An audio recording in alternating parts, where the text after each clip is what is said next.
If letting go happens through clear seeing, then how do we see clearly? There are so many modalities and things out there, strategies, tools, self-help techniques, internal family systems, somatic inquiry, cognitive behavioral therapy. All of these tools and modalities all exist for the purpose of clear seeing. But I wanted to speak practically to that actual process of letting go. And how do we enable that more deeply in our lives for true lasting change? How do we address those core patterns of needing validation all the time from other people, of trying to be someone that we're not, of constantly looking for safety through being workaholics? How do we let go of these things? Like, how do we really let go of them and live with more natural, unbound ease in our life? So that, like most of the world, our time when we're alone by ourselves isn't populated by this unnecessary, neurotic restlessness and scrambling for the next moment that is so conditioned into society that it is seen to be normal, which results in the celebration of scrambling. Who can scramble the hardest? Who can be the most productive? Who can get the best job?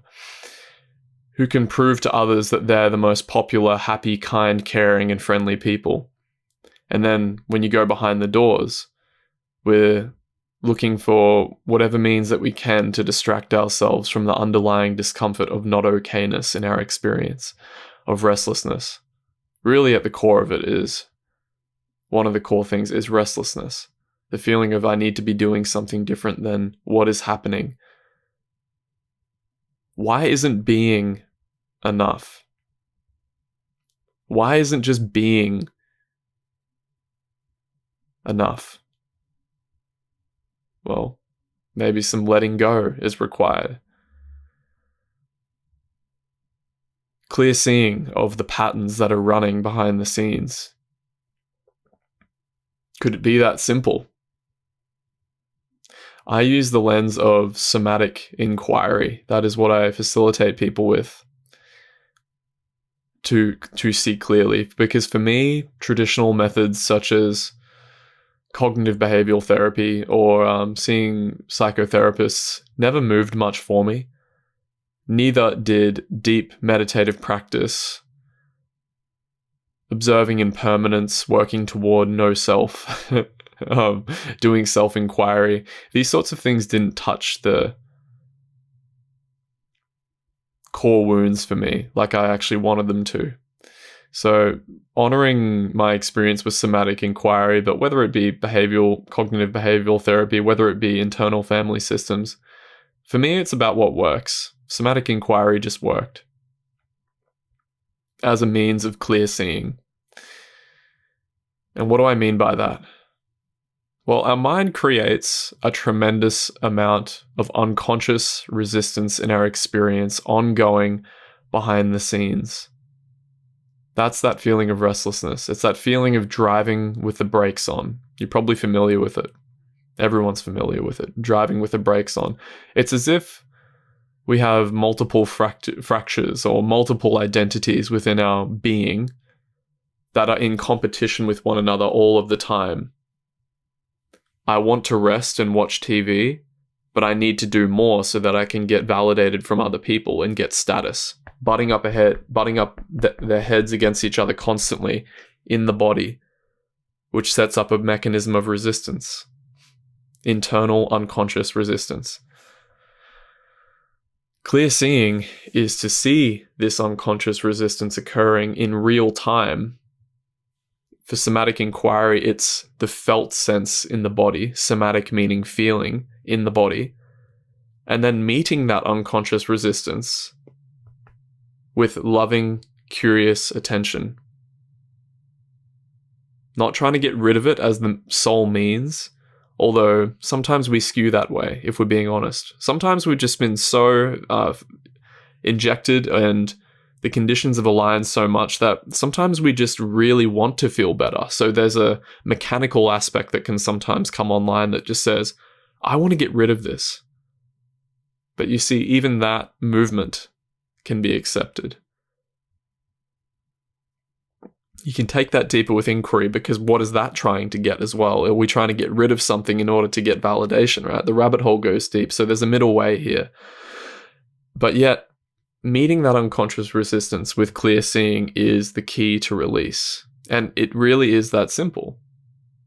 So for me, what we need on an ongoing basis is a set of tools that allows us to relinquish and inquire into our deepest conditioning, so that then we can then take it out into daily life and almost become our own therapists. And I use that term lightly because I don't mean to replace traditional therapy.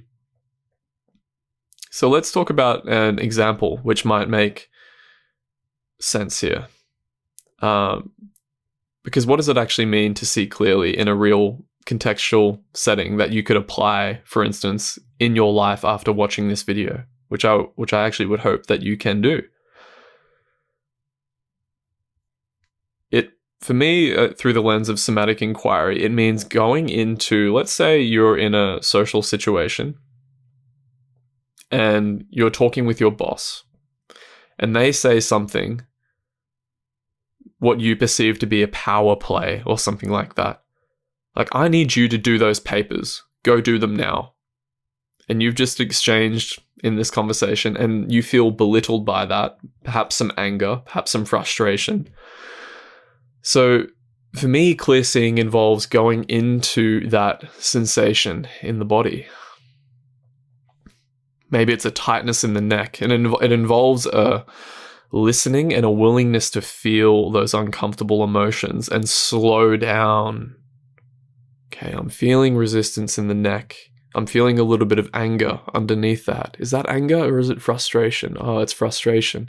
Feeling frustration, a little bit of tension and tightness. And look, if you've made it that far, that's actually amazing to be able to do that, is just slowing down enough to be aware of like the somatics and the feelings in the body is like a skill in of itself, right? Which we're always learning. Even like the most skilled somatic inquirer is still learning this skill, I'm sure. Sometimes we just get thrown in such wobbly situations and conditions that our conditioning and momentum to go into the mind and start thinking, oh, I hated how they did that. This must mean that they have unprocessed childhood trauma. I hated how like I can never solve the problem of self within me and how I keep getting reactive. See, it's all up here. But if we can just drop into the body, feel, that simple act can honestly be enough sometimes. Oh, there's frustration here. Oh, there's tension here. Oh, there's tightness here. Can I allow myself to be like that and just feel that without having to react? Okay. Now, from this place of being in the sensation, a simple act of asking, because what we're trying to do is uncover these competing agendas, because that's what keeps the suffering and the tension. The suffering is the resistance, but what keeps the tension and the emotion in the body is the unconscious resistance going on. I hate it, but I need to feel this. And we're meeting that unconscious resistance with a really intense curiosity. Exploring both views. So a really good first inquiry can be, what does this emotion want to say?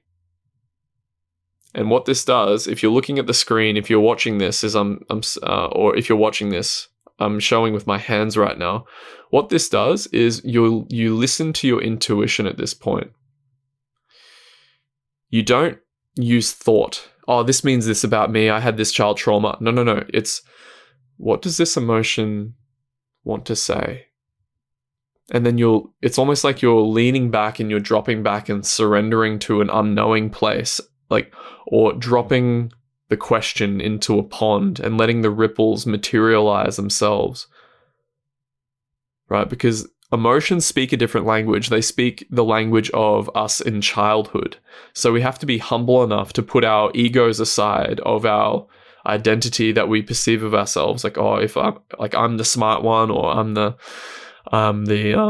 mature one, anything like that can sort of come in a little bit. It's just this total curiosity. What does this say about me? And then the emotion, while feeling the emotion. And then it can be something like, I hate it. That's the first thing that comes to mind, right? And if you're watching the video, what this is doing is it's identifying the unconscious resistance patterns that occur. This is a good example my friend Michael Zorov showed me. It really looks like this, and it feels like this, most importantly. When you identify that resistance pattern that says, in this example, I hate it, by accessing intuition, what it's like is you're collapsing one of the unconscious patterns in a way, if we have multiple things in our mind, and it just allows the emotion to move through. We're collapsing the unconscious resistance by acknowledging with clear seeing the unconscious component that is resisting the other unconscious component, which then allows the emotion to move through. That is somatic inquiry, and that is probably the most powerful way that I've come across for clear seeing.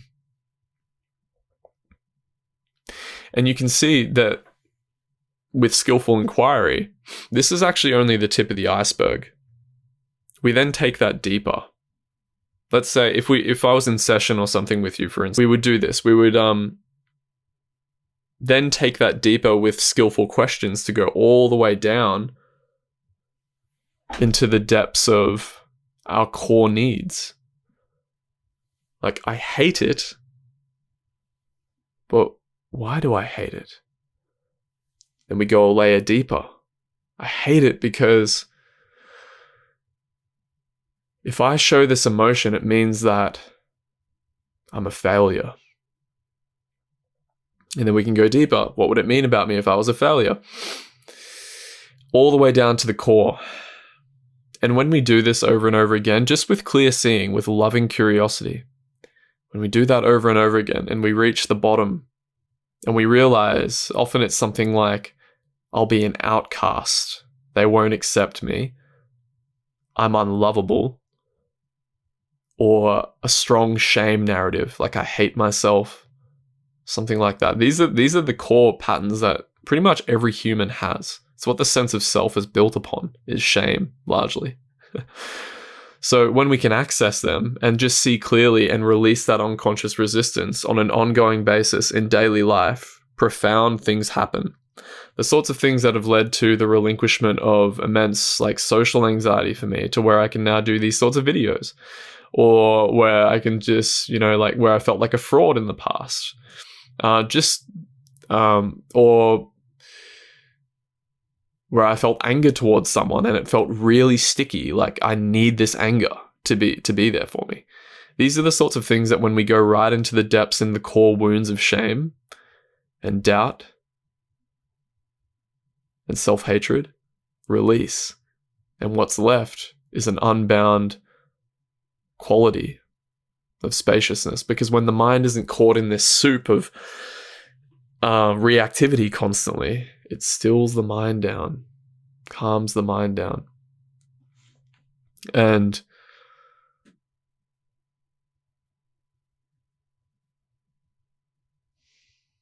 it's hard to explain the benefits of that. But anyway, so I offer these sorts of facilitation processes for you if that's something you need help with. If the traditional methods of meditation, cognitive behavioral therapy, talk therapy, for instance, or just insight-based meditation aren't working for you in relieving those core patterns of resistance and reactivity that you hoped they would, much like me, I can help you with that. So you can check the link in the description. But otherwise, I hope this helps. This is very practical stuff. And aside, this isn't just me pushing for you to do a session with me or anything. This is very real, and you can take this out into daily life, although it does definitely help to have a facilitator guide that process for you.